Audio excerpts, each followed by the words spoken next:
Hi everyone, I am Corey Joe Humphreys or WeCJ and welcome to Commander class. In today's class we will be talking about the allied dual colours of Magic the Gathering. So you're probably asking, what is allied dual colours? So if you missed the previous class, we talked about the 5 colours of Magic the Gathering, and what they did was they paired them all up but put them into 2 separate groups, allied and enemies. So in this week's class we will be talking about the allied pairings, and in next class we will be talking about the enemy pairings. So when it comes to the breakdown of the class, I will be talking about the 2 colours, I will be talking about what they are called, I will also show the logo, and then I will give a few examples of what the cards do together, with then a few honourable mentions of that set or of that dual colour. So the first colour pairing I will be talking about would be white-blue. This colour pairing is also known as Azorius, and the Azorius logo is located here. So Azorius is known as a kind of a control pairing, where the whole point of Azorius cards is to control how the game is running. Azorius cards are really known for countering, and countering very well, or they are also known for tapping down creatures you control so you cannot activate them or attack. Here are a few examples of the Azorius counters and tap down abilities. Absorb. For white and 2 blue you get an instant that is a rare. Counter target spell, you gain 3 life. Plums of Peace. For 1 white and a blue you get an enchantment aura that is a common. Enchant creature. Enchant creature doesn't untap during its controller's untap step. Forecast. For a white and blue. Reveal Plums of Peace from your hand, tap target creature. Curse of Chains. For 1 and a hybrid white and blue mana, you get an enchantment aura that is a common. Enchant creature. At the beginning of each upkeep, tap enchanted creature. Azorius is also really good at making stuff return to your hand, so if you get targeted by anything you can just say no and put it back to your hand. It is also very good at making people pay more, so it will be harder to attack you or activate abilities, and here are a few examples of those cards. Cloud Cover. For 2 white and a blue you get an enchantment that is a rare. Whenever another permanent you control becomes a target of a spell or ability opponent controls, you may return that permanent to its owner's hand. Angelic Shield. For a white and a blue you get an enchantment that is an uncommon. Creatures you control get +0/+1. Sacrifice Angelic Shield, return target creature to its owner's hand. Grand Arbiter Augustine IV. For 2 white and a blue you get a legendary creature, Human Advisor, that is a rare. White spells you cast cost 1 less to cast. Blue spells you cast cost 1 less to cast. Spells your opponents cast cost 1 more to cast, and he is a 2/3.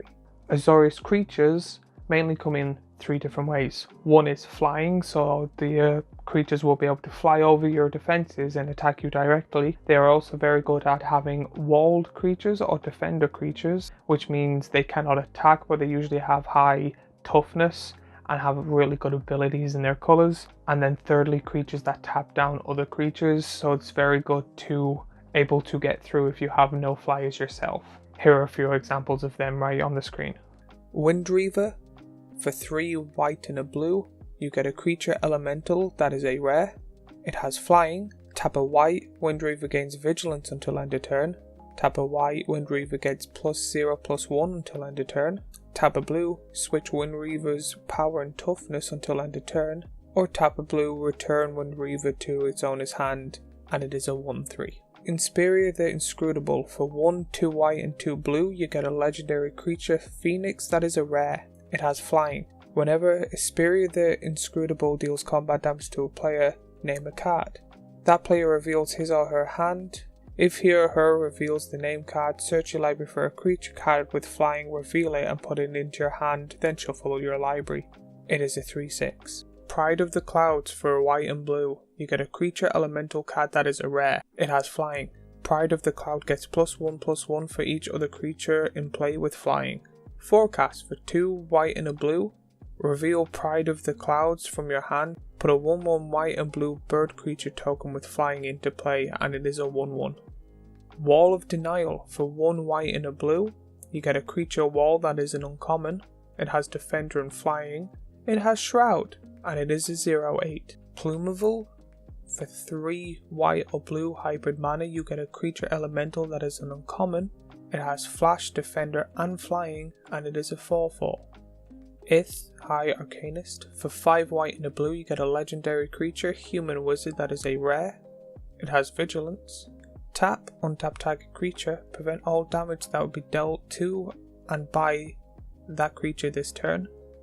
It has Suspend 4 for a white and blue, and it is a 3/5. And as I said at the start of the thing, I will also be giving some honourable mentions of how Azorius goes, so if you don't understand, hopefully looking at some of these cards, you kind of get a good opinion on how Azorius is usually played. So here's a few examples there.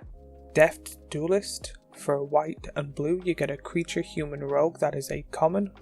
It has First Strike and Shroud, and it is a 2/1.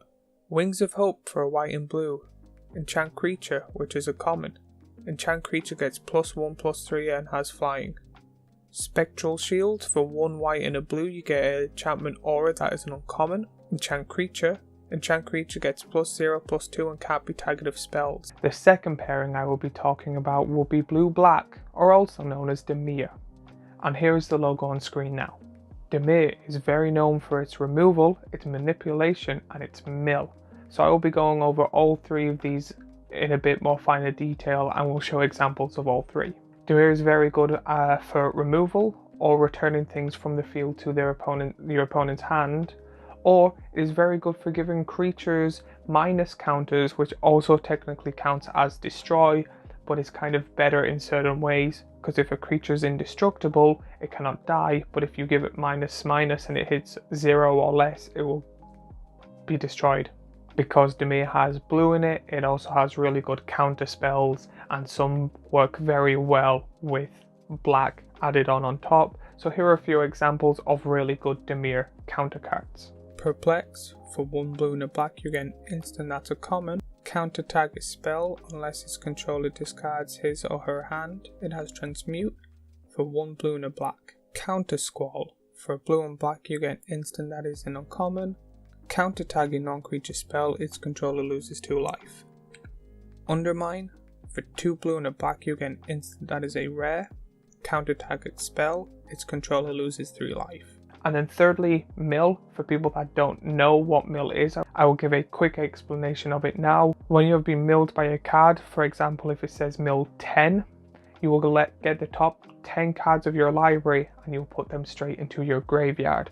So you have no chance to put them into your hand or onto the field. It goes from the library straight into your graveyard. I will give a few examples of mill cards on screen now. Mind Funeral. For 1 blue and a black you get a sorcery that's an uncommon. Target opponent reveals cards from the top of his or her library until 4 lands are revealed. That player puts all cards revealed this way into his or her graveyard. Glimpse the Unthinkable. For a blue and black you get a sorcery that is a rare. Target player mills 10 cards. Nemesis of Reason. For 3 blue and a black you get a creature Leviathan Horror. That is a rare. Whenever Nemesis of Reason attacks, defending player mills 10 cards, and it is a 3/7. When it comes to the Dimir creatures themselves, they are very known for their evasion. They are usually low powered but have some great abilities, but are very hard to target it and are usually unblockable, which means you cannot block with creatures you control. So I will give a few examples of really known and famous Dimir creatures with very good evasion. Shadow Mage Infiltrator. For 1 blue and a black you get a creature human wizard that is a rare. It has Fear. Whenever Shadow Mage Infiltrator deals combat damage to a player, you may draw a card, and it is a 1/3. Dimir Infiltrator.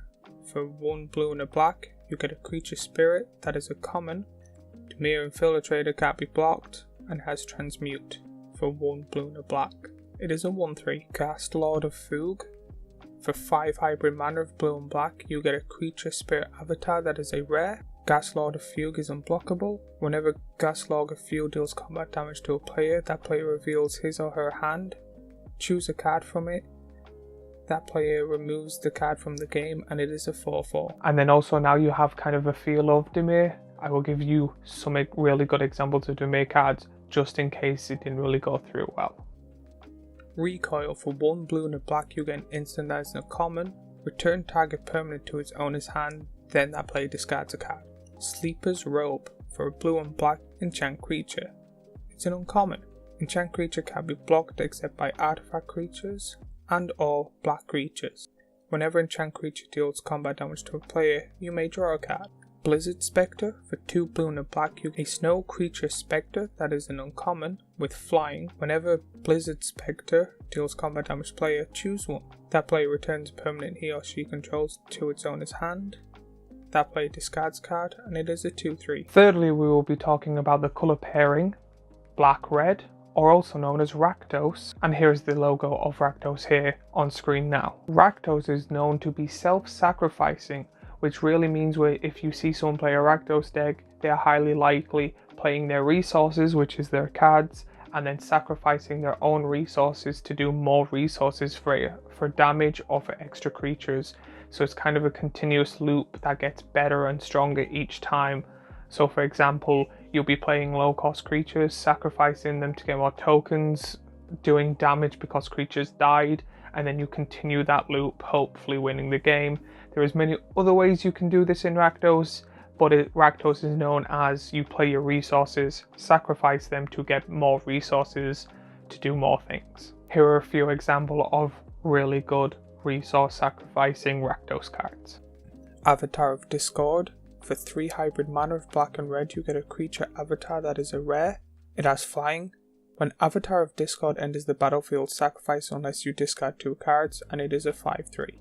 Anthem of Rakdos. For 2 black and 2 red, you get an enchantment that is a rare. Whenever a creature you control attacks, it gets +2/+0 until end of turn, and Anthem of Rakdos deals 1 damage to you. Hellbend. As long as you have no cards in your hand, if a sorcerer deals damage to a creature or player, it deals double that damage to creature or player instead. Lyolza the Blood Witch. For 1 black and red, you get a legendary creature, Human Cleric, that is a rare. Tap 2, sacrifice a creature. Lyolza the Blood Witch deals 2 damage to target creature or player. If the sacrificed creature was red, draw a card. If the sacrificed creature was black, and it is a 1/3. Rakdos cards are also known to be quite aggressive, with some of the best and most brutal aggressive cards in Magic the Gathering. Here are some examples of those cards. Terminate. For a black and red. For a black and red, you get an instant uncommon, destroy target creature, it cannot be regenerated. Reign of Gore. For a black and red, you get an enchantment that is a rare. If a spell or ability would cause its controller to gain life, that player loses that much life instead. Everlasting Torment. For 2 black and red, you get an enchantment that is a rare. Players can't gain life. Damage can't be prevented. All damage is dealt as though it was Source of Wither. And me explaining Rakdos isn't good. Here are some few examples to give you more of a feel of how Rakdos plays. Blightling. For 1 black and red, you get a sorcery that is an uncommon. Blightling deals 3 damage to target player. That player discards 2 cards.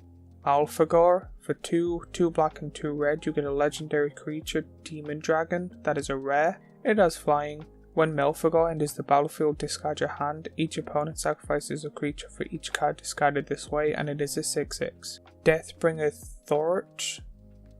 For 4 black and red, you get a creature zombie beast that is a rare. Whenever another creature dies, you may put a 1/1 counter on Deathblighter Thorch. Remove a +1/+1 counter from Deathblighter Thorch.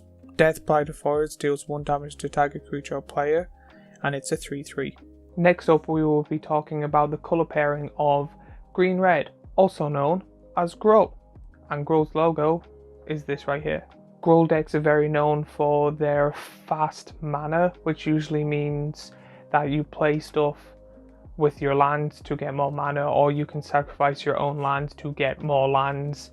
They are very fast at ramping, and ramping usually means, like, for example, if someone turn 1 plays 1 land and you play 1 land, turn 2, second land, they play a second land. But when you start ramping is in turn 4, they might have 4, but you have 6, and then you keep ramping your mana faster than your opponents. And Gruul is the best way to do that. The best way to describe most Gruul decks is to ramp fast, to play big creatures faster, to do more damage early. Here are a few examples of Gruul cards that do very well at ramping.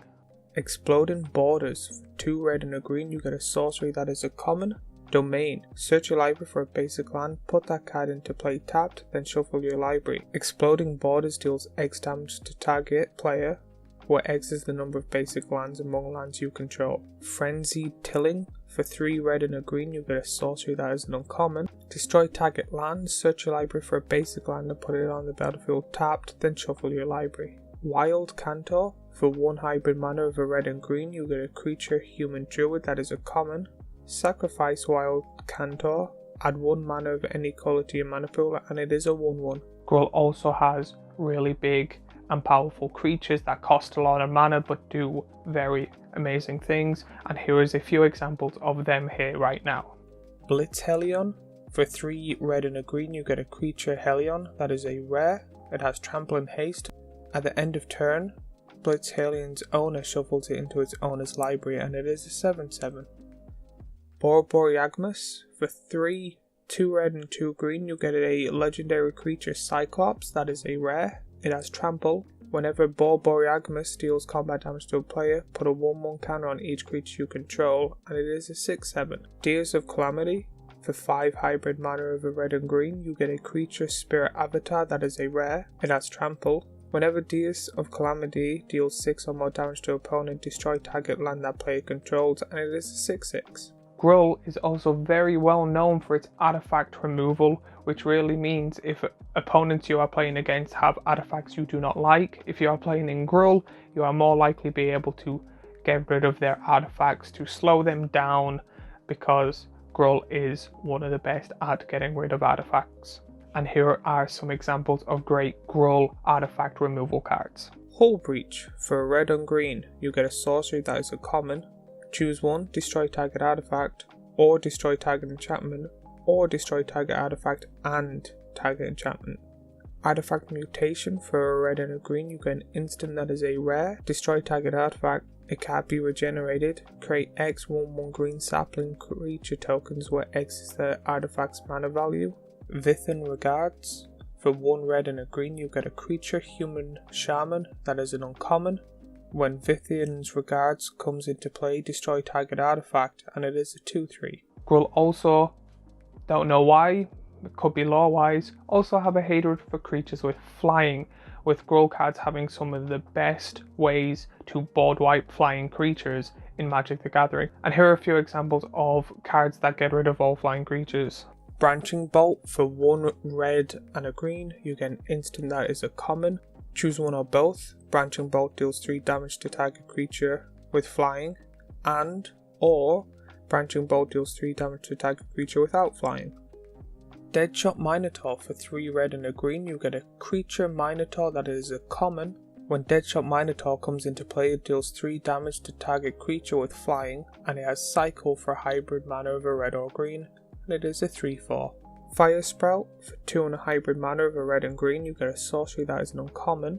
Fire Sprout deals 3 damage to each creature without flying if red mana was spent to cast Fire Sprout, and 3 damage to each creature with flying if green mana was spent to cast it. And like always at the end of all of these, if you haven't got a feel of Gruul, I will give you more examples of Gruul cards in general for you to have a better understanding, and here they are on screen right now.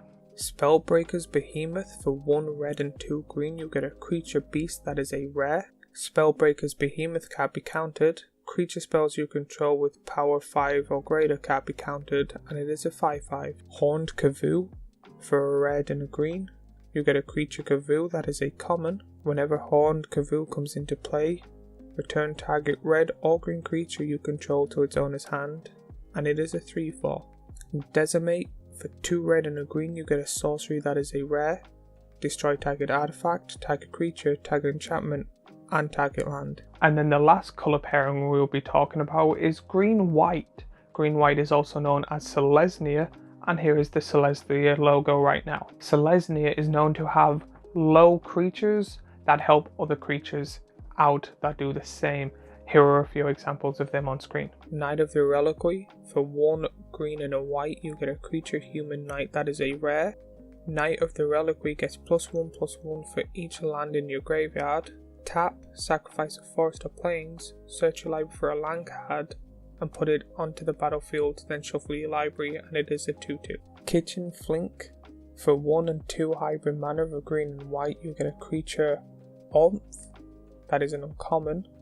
When Kitchen Flink enters the battlefield, you gain 2 life and has Persist. It is a 3/2. Steward of Valron. For a green and white, you get a creature Human Druid Knight, that is a common. It has Vigilance. Tap, add 1 green mana to your mana pool, and it is a 2/2. Selesnya is also known to have kind of the best tutors in Magic the Gathering, and if you don't know what a tutor is, it's usually a card that helps you get a card from your library and rather put it on top of your library, so you get to draw it next. You get to put it in your hand, so you get to play it on that turn or your next turn, or it puts it on the field, so you are tutoring out something to make your deck better. It's usually the card that you need to win. And here are some examples of Selesnya tutors. Eladamir's Call.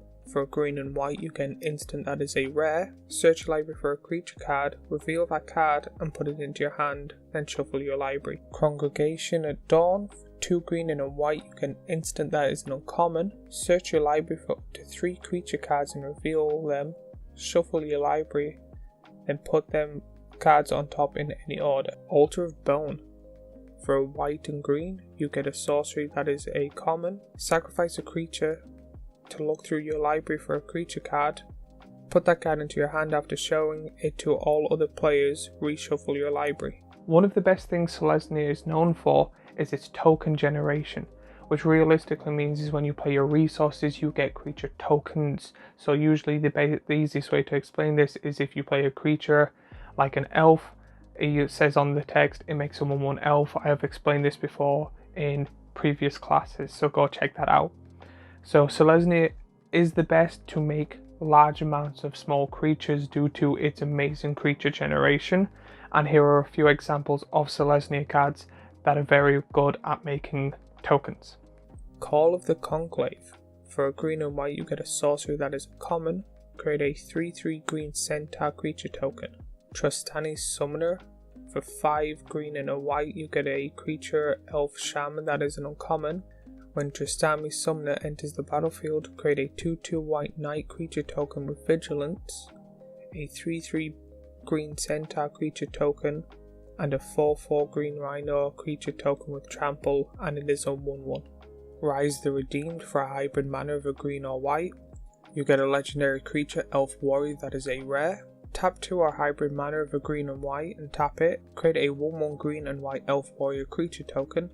Tap 4 and 2 hybrid mana of a green and white and tap it. For each creature token you control, create a token that's a copy of that creature, and it is a 1/1.